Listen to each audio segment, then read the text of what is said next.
President Johnson book, and I'm just using President Johnson because I've been saying LGBTQ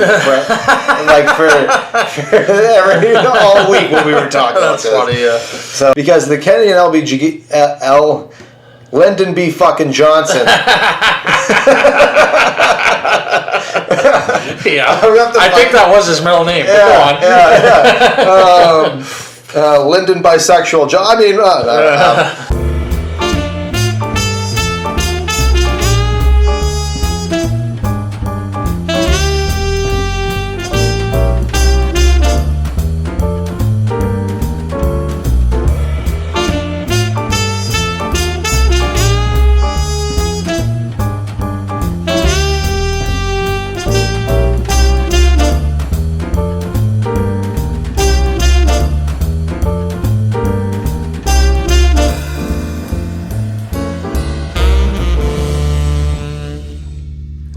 All right, we got another episode of Intellectual Dummies. I'm your host, Luke. This is Mike DeSimone.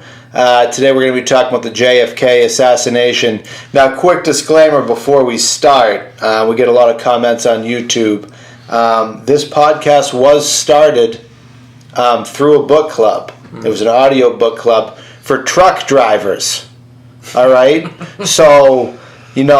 language warning right now because we fucking swear a lot. So if the F word, put your panties in a bumble, maybe this isn't the podcast for you. But if you want to laugh and potentially learn something, stick around. This is an interesting one. It is, yeah. We've done a couple books on this.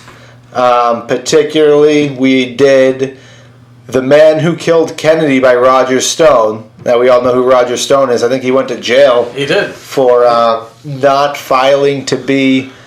I forget what he went to jail for. I do too, but he was obviously a pretty big figure in the Trump administration. Yeah, he was. He was. So this guy was in politics, if you know who Roger Stone is. So I hold that book with a little bit more weight. And the other book was The Hidden History of the JFK Assassination by Lamar Waldron. So those are the two books we're going to be kind of going off today. For the record, the word assassination has one too many S's. Just throwing that out there for the English language. That's fucking bullshit. It is. It's fucking stupid. It's fucking stupid. That's funny. The English language is a bullshit language, but that's for another episode. So we'll start off with what the narrative was. Right. Yeah. No. I mean, this. It's just interesting, right? Because JFK. I mean, not just his assassination, but I mean his presidency has held intrigue for generation upon generation. Yeah. And I don't see it going away anytime soon. But I mean, essentially, the theory was that Lee Harvey Oswald got off 3 shots from a bolt-action rifle from the 6th floor of a book depository building, killing Kennedy and injuring Texas Governor Conley at the same time. I just wanted to read this real quick, and this is why I think the conspiracy theorists, why this is so interesting. It just kind of goes into the magic bullet theory. So for the magic bullet theory to have worked, essentially that one bullet went through Kennedy into Conley into his wrist and resting in his thigh. Yeah. This is what would have had to happen. The bullet would have had to go through a back brace. Kennedy had a lot of back issues. Yeah. 15 layers of clothing, 7 layers of skin, and approximately 15 inches of muscle tissue, and pulverized 4 inches of Conley's rib, that's right, because it started in the chest through the wrist, and shattered his radius bone. Yeah, in a straight line, for that matter. Right. That's if it's traveling, all those things unimpeded this bullet. Exactly. Well, I mean, essentially, for it to have happened, it would have had to take like a 90-degree turn at one point. Yeah. Like, it's the most asinine thing in the planet. So, I mean, there's no doubt, right, that this is not how Kennedy died. Yeah, there's just a lot of things that don't add up. And on top of that, when it comes to situations like these, I don't believe in coincidences. When there's just maybe one, maybe one, but when there's just so many things that just kind of don't add up, it stops making sense really fast. It does. Like, for instance, JFK basically got the back of his head blown off. You know, his brains were all over the back of the car, all over his wife's body and face. The poor woman. So you think about it, you know, the exit wound is always going to be bigger than the entry wound. That's right. Because of like velocity and things like that. When a bullet actually hits a target that's thick like that, the bullet actually tumbles inside of your body. Right. Right? Because it's, you know, hitting off a bone and things. It's going through jello, you know. Right. So what I think happened, just as far as the getting shot part goes, was I think that Lee Harvey Oswald in the window was the one that shot the driver, and the guy from the sewer was the one that shot JFK, because when he got shot in the neck. Right. Well, so the trajectory is through the neck and out, or vice versa. Right. I think he got shot through the neck, and it came out the back of his head, which is downward, which would be a sewer shot. Right. And they think that one of the alleged 3 shooters in this conspiracy theory was in the sewer. Right. And then the guy behind the fence. Yeah. Behind the grassy knoll. You know what I mean? That whole thing. And then finding the bullet on the gurney at the hospital, too. Yeah. You know what I mean? That was another very interesting little tidbit. Yeah. And just, I mean, we're going to get into the books here, obviously, before we get too far ahead of ourselves. But, I mean, what happened with his body?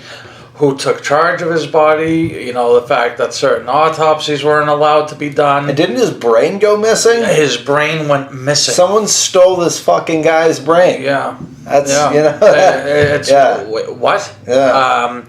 And, of course, the circumstances with LBJ.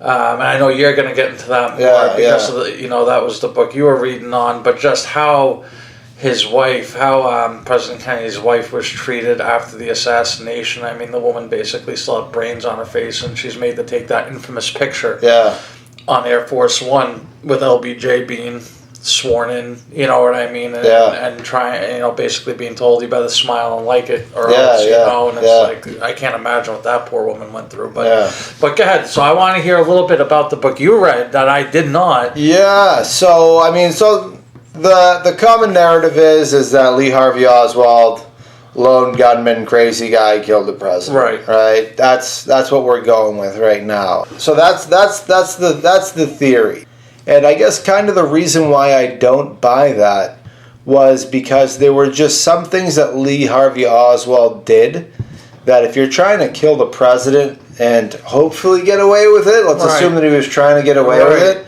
There were certain things that he was doing that you wouldn't do. Like, for instance, back then you could just buy a gun through the mail. Right.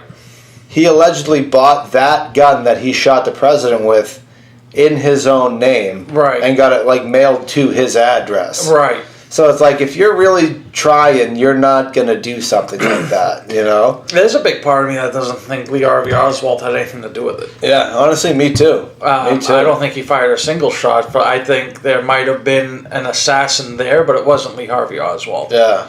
I mean, the guy casually walks back to his house, you know, after shooting the president, and then decides to casually go to a movie theater. Yeah, that doesn't make any sense to me. That's not indicative of a man that just shot the leader of the free world. Yeah, I'm sorry. Yeah, you know what I mean. It's not indicative of a gang shooting, for Christ's sake. Never mind shooting the president. You know what I mean. That's not the actions that you take.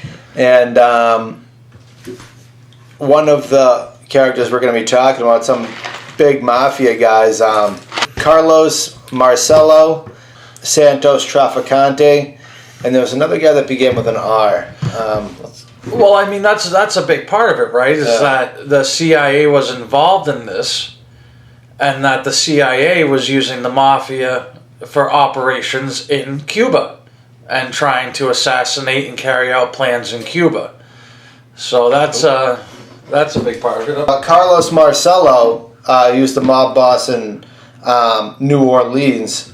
When he was planning this, he was allegedly quoting as saying, when we do this, we'll set up some random crazy guy like we used to do in Sicily. Right. You know. Right. So that's how the mob orchestrated stuff was. They would just pay a random crazy guy to do it, or just blame it on the random crazy guy. Right.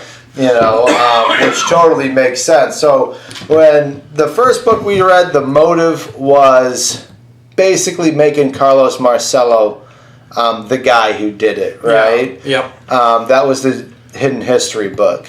In the President Johnson book, and I'm just using President Johnson because I've been saying LGBTQ all week when we were talking about this. That's funny, yeah. So LBJ.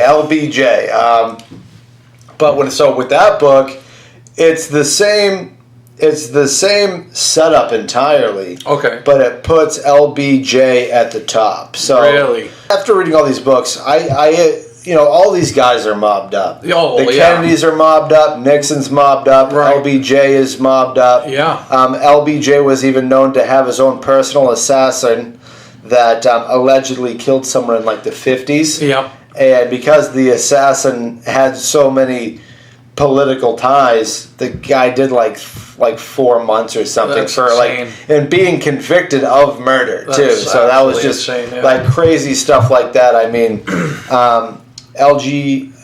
See, I did it. That's awesome. LBJ's Senate run in 1946 was that people speculate that the mafia helped him get elected. I mean, people speculated that JFK's presidential run was via the mob as well, and Nixon pretty much said, like, I would fight this, but I don't want to put America through this, right? So we know all these guys are mobbed up to an extent, right? Right. So... Well, it was especially, not to cut you off, I'm sorry, but it was especially Kennedy's father that was really into some dirt. Yeah, absolutely. You know what I mean? Absolutely. And just quickly, just some family history on that. I guess his father was always wicked hard on John. You know what I mean? And really... kind of an asshole to him when they were growing up and said you're never going to be presidential material and all this stuff. Yeah. And I guess there was a little bit of a rift that was created between him and his brother Robert because his father had put all the support behind Robert Kennedy. Oh, wow. Yeah. And that's crazy. Yeah, and it wound up being John that actually came kind of out of nowhere and shot up, you know what I mean? Much to, I think, kind of the chagrin of his father, actually. It's really fucked up, that family history. It's kind of terrible. Oh, yeah, the JFK history, that's, it's crazy, because it's like they lobotomized the sister. Yeah. They legitimately lobotomized her. Probably did, like, some ice pick lobotomy, which was going on at the time, And, JFK's been on death's doorstep many a times just through all his various health problems. Yeah, he had a ton of health issues. Mobbed up, crazy stuff. And Tenny Kennedy killed a woman, I mean. Yeah. You know what I mean? Yeah. So, the Kennedys have had it's an interesting family tree kind of situation going on there. But anyway, go ahead. So I don't know, where do we even start off here? So... basically what this episode's going to be is we read a bunch of conspiracy theories and I'm just going to kind of put together what I think happened with everything. Yeah. So I do think it was Lyndon B. Johnson. Really? And so you give that a lot of credit? I really do because, like I said, everybody's mobbed up and... Carlos Marcello, the mob boss in New Orleans, he was arguably one of the most powerful mob bosses in the entire country. Was a Democrat funder, but he was a funder behind Lyndon B. Johnson and not necessarily JFK. And that's motive for Bobby Kennedy to start going after the mob. Like, hey, man, we're mobbed up too, man, but you're, supporting the wrong guy because the Kennedy and Lyndon B. fucking Johnson. I think that was his middle name. Go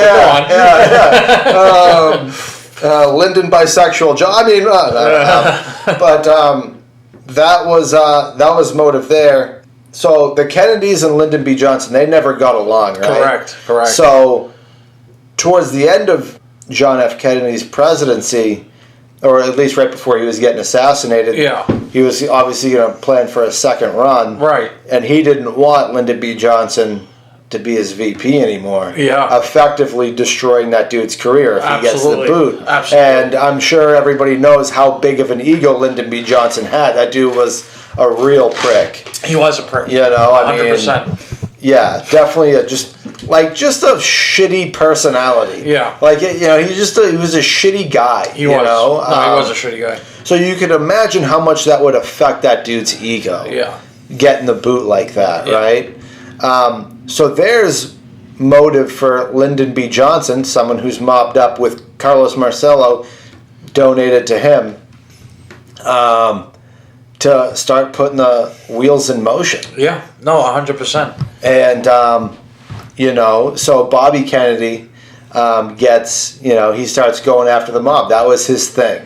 Even though the mob got his brother elected, got mob ties, he started going after Carlos Marcello, and ended up getting Carlos Marcello deported, right? Because Carlos Marcello, although he's Italian, he was born in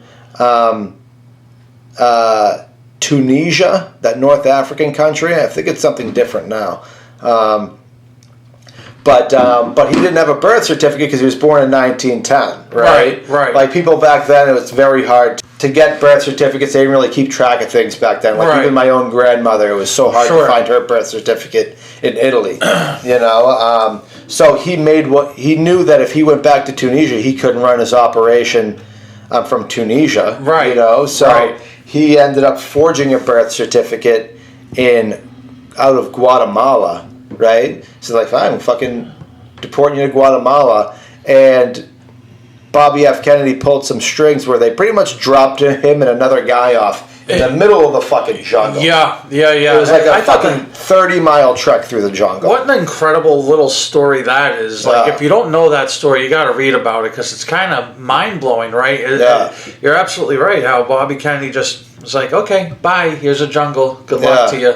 It's like, oh, shit. Yeah. You know what I mean? Some strings definitely pulled there. Yeah. Oh, absolutely. So there's motive for Carlos Marcello to now want to kill you. Yeah. Well, right? I mean, look, remember what happened to him in those jungles? I mean, he was like starving to death at one point. Yeah, he broke a couple ribs. Yeah. Like he was in the fucking jungle. Yeah. Like, that was it. And like silk slippers and shit. Yeah. You know, definitely not equipped to hike through the jungles of Guatemala. Yeah. You know, so there's motive for that right there. And, you know, just some more characters that have some motive, right? The Bay of Pigs, right? Kennedy was against it, but the generals kind of were being sneaky and did it anyways, right? Not only that, United Fruit had financed the boats for the Bay of Pigs. They pretty much were like, use our boats. Yeah. Now, United Fruit got the shit end of the stick when Castro took over, and he took control of all the farming land, and that's where United Fruit today is called Chiquita Bananas. That's where they grew all their fruit. So they got hit hard with that whole Cuban Revolution. And when JFK kind of was like, we're not giving you guys support, Bay of Pigs, you know, goes south. Now you got a head of a major corporation and the generals getting pissed at you. You know, I mean, the CIA was pretty much orchestrating that whole thing too. Right. The CIA is now pissed at you, who are also working with the mob in Cuba. Right. For revolutionary purposes. And assassinations. Assassinations. The CIA was straight. I mean, this is like fact. This isn't conspiracy theory anymore. This is like history. The CIA was 100% using the mafia to carry out hits in Cuba. Oh, yeah. And to, like you say, get that revolution going the way they wanted it to go. I mean, they were doing that. That's not... Yeah, that's not even conspiracy theory. No, it's straight fact. You know, they were trying to use mob members and other people to poison Castro via, like, putting poison in his swimming suit, poison in his cigars. There was even one situation, and this was like a situation that was like right out of the movies. Quick anecdote was they used one of Fidel Castro's girlfriends to try and poison him. Yeah, and he found out, and he didn't kill her. They ended up fucking right after. Wow. Yeah, and I was like, wow. That's straight out of a movie. It really is. It really is. No, it is. Yeah. So he has a ton. So at this point now, JFK legitimately has a lot of powerful enemies. Yeah. Right? Yes. So, I mean, that's the next thing that's the next part of this conspiracy, right? Yeah. Like, at this point, this guy... He's pissed off pretty much everybody important. Yeah. You know, and Chiquita Bananas, United Fruit back then, but Chiquita Bananas now, got fined in the 1990s or got caught or whatever funding death squads in South America. So we know this corporation is up to no good. Yeah. I didn't actually know that. Yeah, I learned that somewhere else just like randomly. Yeah, wow. So, you know, these corporations carrying out hits and stuff. I mean, there's also the conspiracy theory that the Trump shooter was in that BlackRock commercial. Right. So BlackRock's a huge corporation. Right. You know. Yeah. They're trying to protect their interests. United Fruit's trying to protect their interests, and when the president's not necessarily going along with it, you know, things happen. So like right now, you got Carlos Marcello getting pissed off. The generals and the CIA, they're all pissed off. The heads of major corporations are getting pissed off.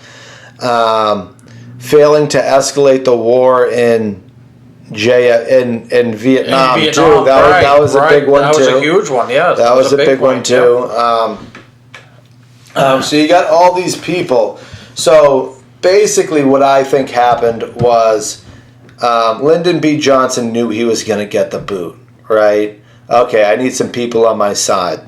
I know Carlos Marcello, a guy that funds my campaigns. I know he hates them too. Let's get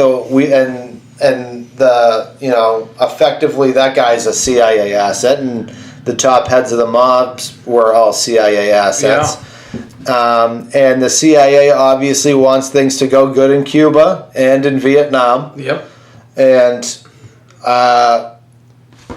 it definitely, well, not definitely, but my theory is, and Carlos Marcello has even admitted to doing so that they killed JFK. Yeah, he did admit it. He did admit it in prison in the 80s. Yep. I think they have it on recording too. Yeah, I think so. Yep, I think you're right. Yep. Probably not released. I wouldn't think so. But they got the ball rolling. They got 3 shooters. There's no magic bullet theory. There was just 3 shooters. Yeah, exactly. And one of the shooters was, his last name began with an R, but he was also a mob asset. I think he was the guy in the sewer who, fast forward, I think, like, during the, what was it called? They had a big, like, hearing on presidential assassinations in, like, I think it was, like, the early to mid-'70s. I forget exactly what it was called, but that dude was getting called to testify. Rossini or something like that. I'll have to look it up. But they found him cut in half inside of a barrel days before the hearing. Coincidence? Yeah, coincidence or not, you know? I mean, even Lee Harvey Oswald getting assassinated. Well, okay, great point. I'm happy you brought that up, right? So again, my theory is much in line with yours, but also that Lee Harvey literally had nothing to do with this situation whatsoever.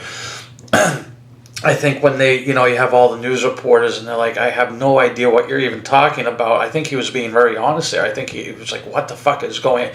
He was a CIA asset, though. Lee Harvey Oswald was a CIA asset. Yeah. That was proven, you know what I mean? And it was just a real kind of easy pickings to blame it on this guy. Yeah. But Jack Ruby was a mob asset, right? Yeah. And there was, didn't he owe them a lot of money? He had some very bad financials going on.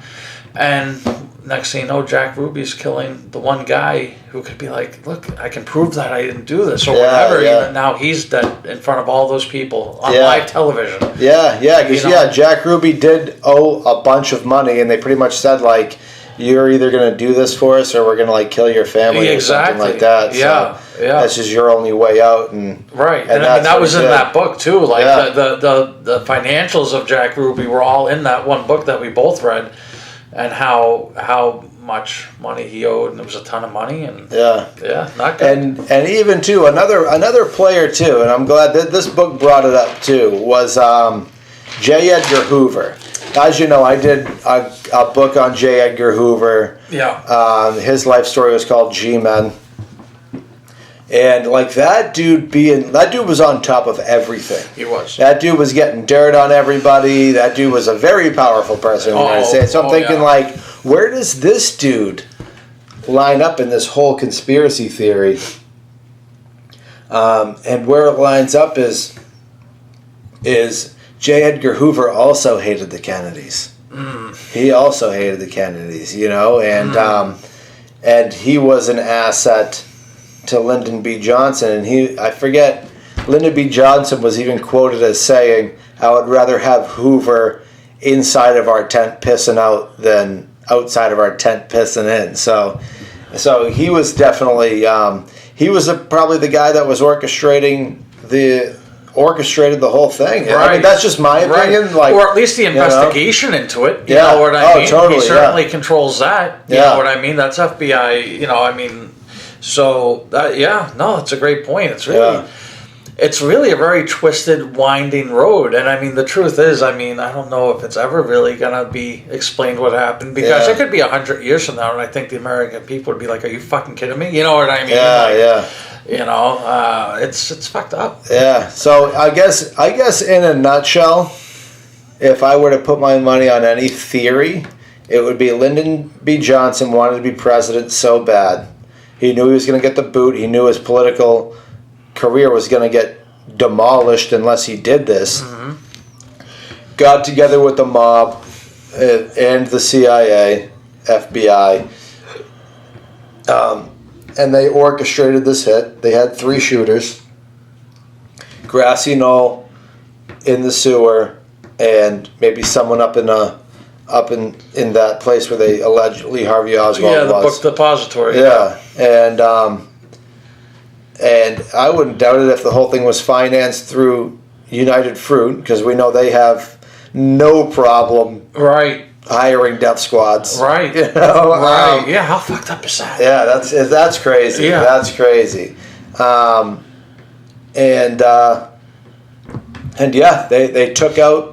They took out JFK. And then Bobby Kennedy got assassinated later, right? Right, yeah. Right? So basically... On the campaign, he was essentially on the campaign trail. Yeah, he was. So, I mean, to run for president himself. Because, so this brings up another point, was the mob is pissed at Bobby, right, for going after them. Going after them hard. But their theory was... You know, if you're going to kill the dog that's biting you, you don't chop off the tail. You chop off the head. Yeah. Right? So they knew by assassinating John F. Kennedy first, the next president picks a whole new cabinet and all that, which essentially puts him out of power. Right. All right, cool, we're good. You know, the mob is safe for now. Right. And when he started running for president again, they're like, oh, shit. He's going to go at us harder from a higher position. Yeah. And let's get real. I've never looked at the poll numbers back then, but I assume he was a front runner, and I'm assuming that being a Kennedy, whose brother just got assassinated with all the political ties that he had, that he probably had a pretty good shot to win. Yeah. And that's why they. I would say so. That's why they smoked him too. Yeah. You know, and who was that? I remember when I was asking who it was. I was Sirhan. Yeah, I was like, Duran. But yeah, Sirhan. Yeah. And just to unpack that, we didn't really look too much into that, but that was some CIA mind control shit right there. Right. In my opinion. Right. Absolutely. Right. Well, why don't you explain what you had heard about that, or read about that, about how he had... he said that he had heard, all he remembered was a woman saying something to him. Yeah, something like, do you want more sugar or something like that. Right. You know, so, you know, you get from our episode on mind control, we learned that these mind control experiments were in full swing in the 50s, 60s, and 70s. Yeah, the 60s it was hard, especially with the LSD and everything. Oh, absolutely, you know what I mean? Absolutely. And so we know they're experimenting with that. And in that book, I think it was Strange Scenes in the Canyon, they were trying to create the perfect assassin. Right. Someone who would do the work and not remember it. Right. So come along here comes along Sirhan. Yep. Just a regular dude. Yeah. Fucking didn't even remember doing it. He knows nothing. And, yeah. And that, you know. And you know what? I give a lot of credence to what he's saying there. Yeah. I do. I mean, that's kind of... And wasn't he immediately labeled like an Arab terrorist? Yeah, he was the first Arab terrorist. Yeah. So that's where all that propaganda started. Right. You know? Right. So that's, you know, it's crazy because, like, we have all these conspiracy theories about, you know, JFK, you know, Martin Luther King, whatever, but, you know, I think that, you know, if people got, like, the objective truth and they were like, yeah, well, you know, pretty much everybody colluded to kill JFK. Because let's get real, JFK, I don't think he wouldn't have been as famous as he was as far as, like, being a good president if he didn't get killed. You know, because if you look at his presidential record, the Bay of Pigs, you know, I think his own ego fumbled that because the generals were telling him what to do. Yeah. You know, couldn't pass civil rights. So it's like, yeah, okay, you funded NASA and we kind of went to the moon. That's cool, but it just seemed as though, I mean, he was fumbling in Vietnam. Granted, Vietnam never turned out good regardless. Right. His personal life, too, was a bit of an absolute fucking public disaster. Oh, exactly. You know with Marilyn Monroe. Yeah. And, of course, the conspiracy of how she died. Yeah, because she was also having sex with mobsters, too. Right. You know, so I think the JFK assassination is just so... I think it's such a crazy story.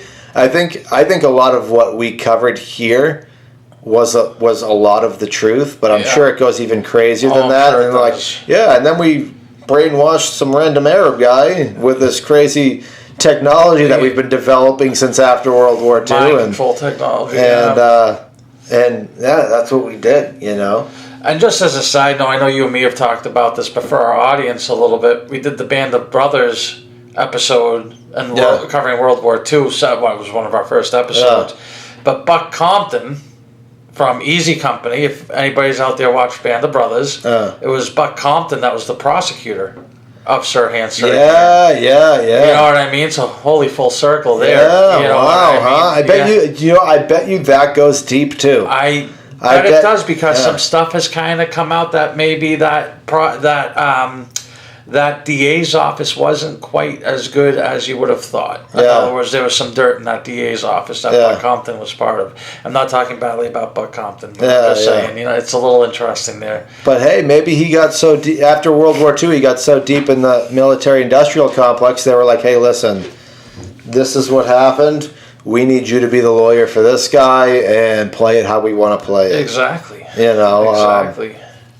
I mean, also, too, say what you do make a very good point about JFK. Maybe, you know, I mean, his biggest accomplishment was the moon landing. You know what I mean? There's no doubt about that. But the one thing that guy had was fucking charisma coming out of his ears. Yeah. You know what I mean? He probably could have been banging Marilyn Monroe at Madison Square Garden in front of 20,000 people and still been elected. Yeah. You know what I mean? Yeah. He did have something about him. You know what I mean? Absolutely. And his brother Robert certainly had a tenacity with the mafia and trying to stop a lot of what was going on back then. So it's, you know, very sordid family history, man. And sordid history for our country. You know what I mean? It really is. Yeah. Yeah, the 60s was definitely a crazy time because you got Bobby Kennedy smoked, JFK smoked, Martin Luther King smoked. Yeah. You know, LSD, mind control. Yeah.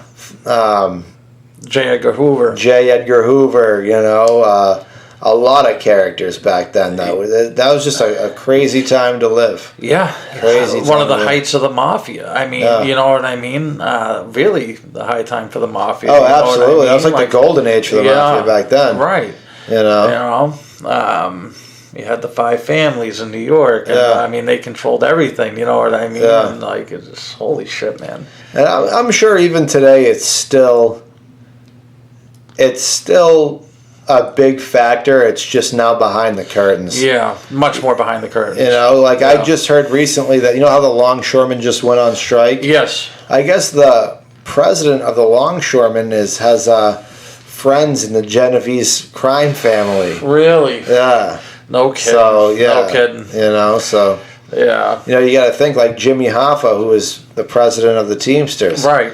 You know, the president of all these unions have insane power. Yeah. You know, insane power. And, of course, that's going to come... You know, criminals are going to try their hardest to get in those positions of power. Well, I mean, that's also where the voting power came from, especially back in the 60s, right? Was from behind the unions. Yeah. And the mafia controlled the unions. Yeah. And if the union president, whoever it was, says, okay, we're going to vote for Kennedy or we're going to vote for this one or that one, that's who everybody was expected to vote for. Yeah, and sometimes by force, by the way. Oh, absolutely. Like, if there was somebody outspoken against it, they would usually wind up in one of those trash barrels. You know what I mean? Like, I mean, you look at like those shows like in Boardwalk Empire, how they would be like, all right, when they come out of work today, make sure they're voting Democrat. Right, you know, right. Or voting Republican or whatever it may be. There would just be a bunch of guys with baseball bats. Exactly. You know, no camera phones. No. Yeah. Yeah, no ballot watchers or whatever the hell you want to call it. You know what I mean? Different time. Different time. Yeah. Yeah. How do you think history would have been different if Robert Kennedy had become the president? If Robert Kennedy had become the president... You wouldn't have Watergate. Yeah. Oh, that's a good question. I think that... I'm thinking like maybe... Actually, I don't know. It's just a thought question, really, more than needing a specific answer. It's just a thought and exercise and thought. I mean, but I often wonder how things might have been just a little bit different. Yeah, or if JFK if they missed the shots. Yeah, and You know, and JFK went on and got another 4 years. I think if JFK won another 4 years, I think civil rights would have got pushed off. That's an interesting theory. Yeah, that's interesting. Because they passed it because he got assassinated. Yeah. So if he never got assassinated, maybe it would have gotten passed, but I think it would have been a lot harder and it would have been a lot later. That's what I think. That's interesting. Yeah. So. But you wouldn't have had the Nixon presidency. Yeah. And kind of the terrible shit that guy did. Yeah. Well, he definitely. You know, did terrible things in Vietnam. Yeah, he did terrible things that affect us to this day, including the health insurance stuff, by the way. Yeah. Oh, really? Oh, yeah. A lot of that, a lot of that started with Nixon. The fact that where we are today with our health care started with Nixon. Oh, wow. The war on drugs, too. I think that was Nixon. Yeah. Wow. So. Or was that Reagan? I think it started with Nixon. Okay. And like the Great Society and stuff like that. Oh, okay. Yeah, Okay. I think. But yeah, man. It's just interesting. It's interesting to speculate. Absolutely. It is. Absolutely. I mean, even like right now, what if Donald Trump won against Biden? Right. Where will we be right now? Right. No, it's a good question. It's a very, very fair question. You know. But the one thing you have to notice with, I think, and I mean, we talked about maybe doing a whole presidential assassination podcast, but there was just a lot to unpack there. But if you look at it in a broad sense, and not just presidents, like you talked about Martin Luther King and stuff like that, and you could say it with Donald Trump as well. When you have people that are rising to power that are against the status quo, whether you agree with it or not, if it rubs the people with the money the wrong way, they're gone. Oh, absolutely. They're gone. Or just like socially destroyed. Socially, or whatever. Like if all the cards that Donald Trump was dodging, like trying to destroy his reputation. Look, he said this. Look, he did that. And like when that doesn't work because the people just don't give a shit. Right. Because Republicans can see it. Right. That's when they start like, okay, well, let's start weaponizing the justice system. Right. Oh, that's not working either. Right. Oh, fuck. Right. We might lose a fuckload of money or influence and power. Right. If we don't do something. Maybe we'll hire a crazy guy like they did in Sicily. Right. You know what I'm saying? Right. Like, well, yeah, because, I mean, if you're going to talk about Trump for a minute, whether you love him or hate him, and I don't really care what side you fall on, I mean, it doesn't matter. He is somebody that is 100% against the status quo. I mean, he became a huge threat to NATO. Yeah. When he wanted to pull out of NATO, you know what I mean? Yeah. And started telling other countries, okay, you're going to start paying your... That's a threat to the status quo. Whether or not you agree with that's, I'm not asking for opinions on that. Yeah, yeah. I'm just saying it is a threat to the status quo. Absolutely. You know what I mean? JFK was a threat to the status quo. Martin Luther King was a huge threat to the fucking status quo. Yeah. And, you know, I'm not saying all those people should be lumped together. They might stand for different things. I don't know, but I do know, but it doesn't matter. Whenever there's a threat to the people with the money, you wind up dead. Yeah. The real influencers. Yeah, like the shadow government. Let's just call it what it is. The shadow government. Exactly. The shadow. Yeah, and I do believe in that 100%. Oh, I don't absolutely. think there's any question that there is a shadow government. You know what I mean? Oh, absolutely. I mean, look at the Democrats right now. I mean, Joe Biden was running. The dude can barely fucking talk. He was a fucking walking skin bag that was half dead. Like, that dude's not running the country. Right. Like right now, Kamala Harris. She's not going to be running the country if she wins. Yeah. She doesn't know what the fuck she's doing. She doesn't have they just need a face on the machine. Yeah, and the face on the machine doesn't do shit. Right. It's just the face on the machine. Right. As soon as they walk into office, it's like, hey, listen, take a fucking seat, smile, nod your head, and say all the things, and we're going to fucking tell you what to do. Right. We're going to tell you what to write, and we're going to tell you what to pass. Right. Right. I mean, even good evidence of that, too, is when Ronald Reagan was running for president, and that he was giving that speech, and that guy fucking leaned over and was like, all right, wrap it up. Yeah. Yeah. Really? Yeah. Yeah. No, that's a great point. I forgot about that. Yeah. So, but yeah, man, definitely check out those two books. Yeah, Very they're great good books. Yeah. I know this topic is, we've been talking about it for the last half a century, but when you really look into it, you just know that it wasn't just a crazy guy shooting. No. I mean, just the fact that he was killed by the mob, it's deeper. Right, exactly. You know what I'm saying? It's way deeper. And once you open up that rabbit hole and go deep, you realize, oh shit, it very well could have been the people brushing shoulders with Kennedy the entire time. Yeah. And that's what I think. I couldn't agree more, and it's just I do think it's a shame, because I wonder what he could have gotten done, maybe. You know what I mean? Yeah. I do wonder. Yeah. Yeah, maybe Vietnam wouldn't have been as much of a quagmire as it was. Yeah. Today's word of the day. Yeah, quagmire, word of the day. Yeah. I like that. But yeah, man, it's interesting to speculate what history would have been if that shit just never happened. Yeah. But one thing's for sure, in my opinion, Lee Harvey Oswald had as much to do with it as I did with the sun coming up today. Yeah, I agree. I completely agree. So, yeah. But that being said, thank you. Like, comment, subscribe. Thanks for listening, and for those of you that comment about my language, go fuck yourself. Have a good day.